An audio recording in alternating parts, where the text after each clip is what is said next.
Studio में मैं अब स्वागत करना चाहता हूं एक ऐसे इंसान का। आप ये समझिए कि जब भी स्पेस के बारे में बात हो तो ये चेहरा जो आप देख रहे हैं, ये चेहरा तुरंत सामने आता है। और मेरा तो एक और, मैं दर्शकों को बता दूं एक इंट्रोडक्शन, पल्लव बागला जी हमको बहुत छोटे से जानते हैं, क्योंकि आप दिल्ली में जहां रहते हैं वहीं पर हम भी रहते थे, और चांद सितारों की बात तब से हम सुन रहे हैं। और लोग तो स्टूडियो में सुनते हैं, हमें सौभाग्य प्राप्त हुआ है आमने सामने बात करने का।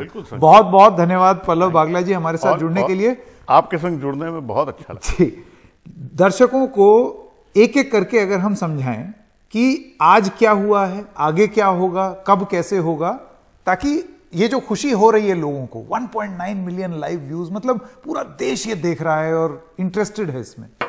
तो सबसे पहले आपको कुछ तस्वीरें दिखाते हैं और पल्लव जी से बोलेंगे कि उन तस्वीरों को समझाएं कि आज दरअसल हुआ क्या।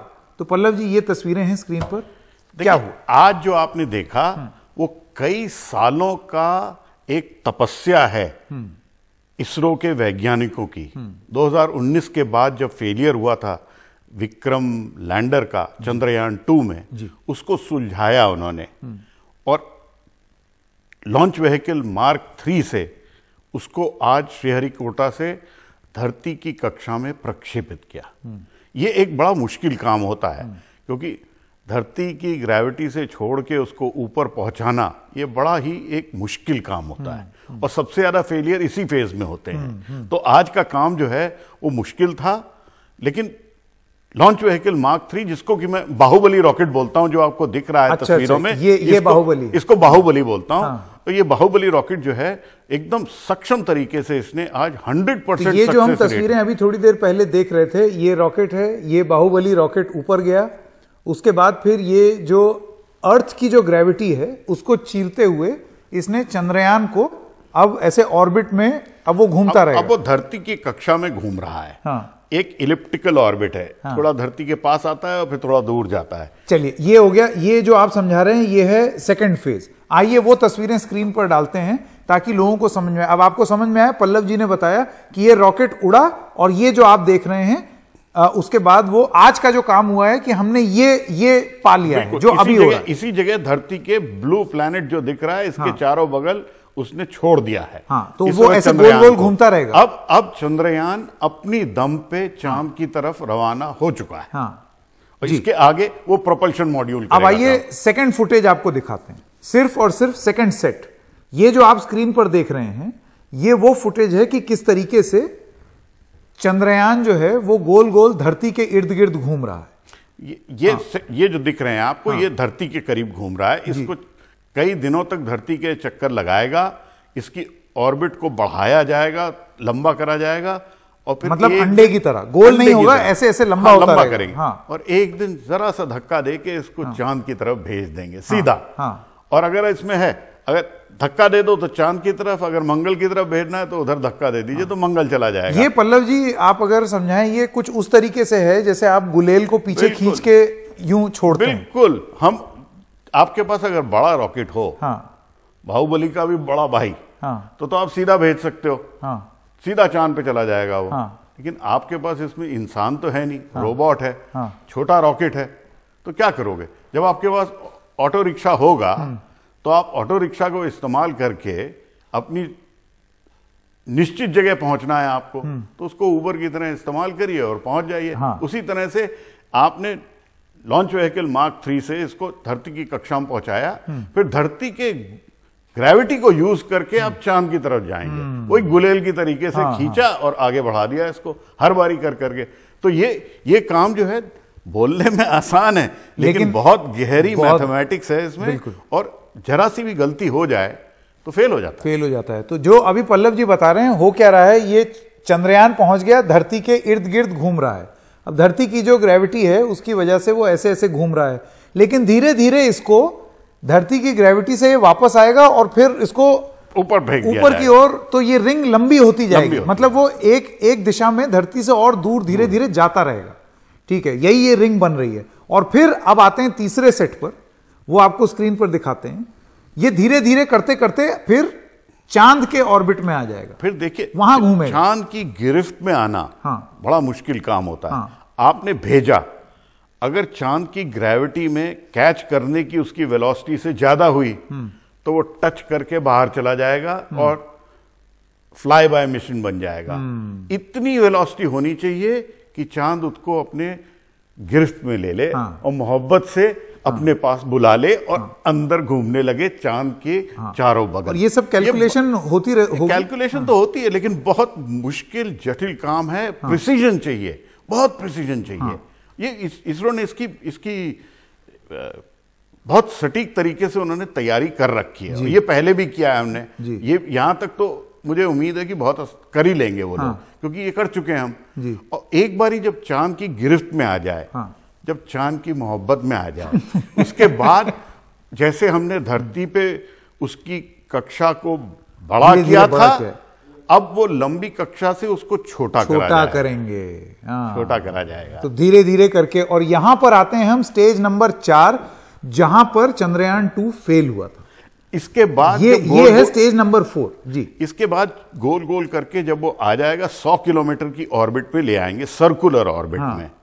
फिर उसको 23 अगस्त को जब छोड़ा जाएगा, एक जगह से छोड़ेंगे नॉर्थ पोल के करीब से, और वो वापस उसको पहुंचाया जाएगा साउथ पोल पे। प्रोपल्शन मॉड्यूल से ये विक्रम लैंडर हटेगा, जो हम देख रहे हैं अभी स्क्रीन पे। ये तो विक्रम लैंडर देख रहे हैं, प्रज्ञान रोवर दिख रहा है आपको। ये तो थोड़ी देर की स्टेज है। इसके पहले जब अभी प्रज्ञान रोवर आपको दिख रहा है स्क्रीन पे, जो कि धरती की चांद की सतह पे इसरो का अपना लोगो छोड़ेगा, तो परमानेंट इम्प्रिंट छोड़ा जाएगा। लेकिन पहले प्रोपल्शन मॉड्यूल से विक्रम लैंडर हटेगा और फिर वो 17-18 मिनट का जो एक टाइम है, जिसको एक फ्लाइट ऑफ टेरर बोलते हैं, क्योंकि उसमें उसको धीमा हो, पहले नीचे आना है, फिर धीमा होना है, चेक करना है, गड्ढे नहीं है, पत्थर नहीं है, सब कुछ चेक करके सेफली लैंड करना है। पिछली बारी यहीं पे हमारा विक्रम लैंडर फेल किया था। अब की से इसरो ने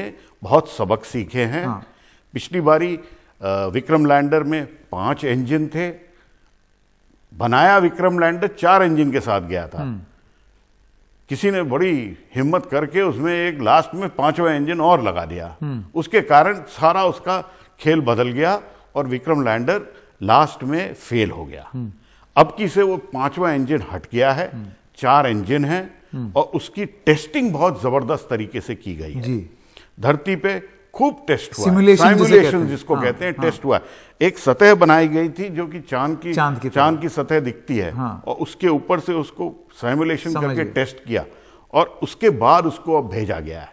अभी भी काम बड़ा मुश्किल है। देखिए, जब भारत का फेल हुआ, उसके बाद इजराइल का फेल हुआ, जापान का फेल हुआ, तो ये काम बड़ा मुश्किल है। जब किया था तब भी हम चौथे देश बन रहे थे।